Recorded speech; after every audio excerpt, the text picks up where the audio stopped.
Are you independent enough to choose your diet? We all are. We can eat whatever we want, whether it's ghar ka khana or restaurant ka khana or whatever it is. But have you ever wondered what particularly influence our daily food habit? Is it completely on our desire or there is something else? Of course, it's our desire, but the other factors that we don't pay a heed on daily basis is the climate, the geography, and the availability of resources that shape our daily diet.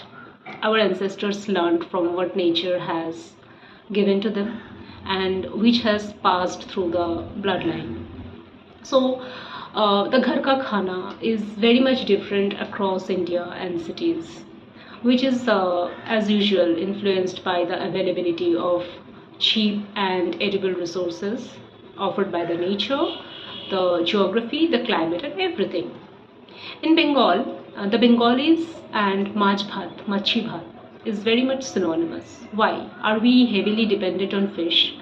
Don't we have anything else to eat other than fish? Man, I can seriously tell you, the kind of vegetarian dishes that we prepared is unmatched. It's more than just paneer.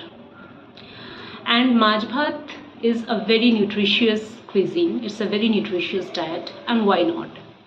Bengal has this huge network of rivers, ponds, lakes, and we have availability of freshwater fishes, some known fishes, and loads of unknown variety of fishes that we have access to. So of course, and then we have this river silt infused fertile land that very much support the growth of paddy. This is how rice and fish has become a staple in Bengal.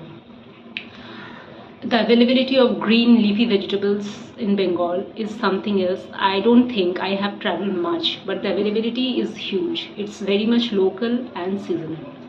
So the availability of resources, season, all this has influenced our daily habits, the daily diets.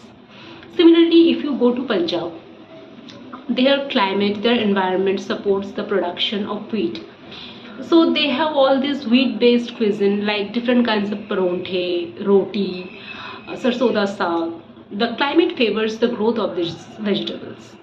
Then if you go to Rajasthan, their cuisine is mostly dry or ghee based because of the lack of water. Of course, even they use ashes to clean their utensils because they don't have the luxury to fresh water that much. This is how climate, resources, and especially nature has shaped our diet choices, our food habits. It's very different across region in India, across world. In Russia, they favor having a lot of meats because they need fats, healthy fats to fight with the harsh environment there. So this is how nature has influenced our diet. We are no one to decide what we should eat. If we started eating something that doesn't support our nature or climate, it can negatively impact our well-being, which is why I think it's very important to go with the flow, to let nature decide what we should eat, and our diet should be like that. It should be very much balanced. It should have this proper balance of nutritious meals, fiber, protein, minerals, and everything. And of course, what I'm missing is the great famine in Bengal that happened when we had the scarcity of food.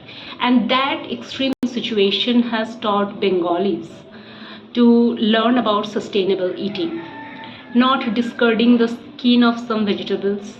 We even make some very mouth-watering dishes out of those vegetable peels.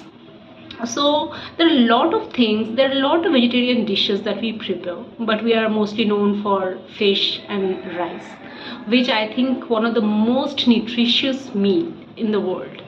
And I'm proud to be an Indian first, and then as a Bengali who has access to this diverse cuisine in our land. What else I can say? And what you have in your mind, share in the comments. Thanks for watching.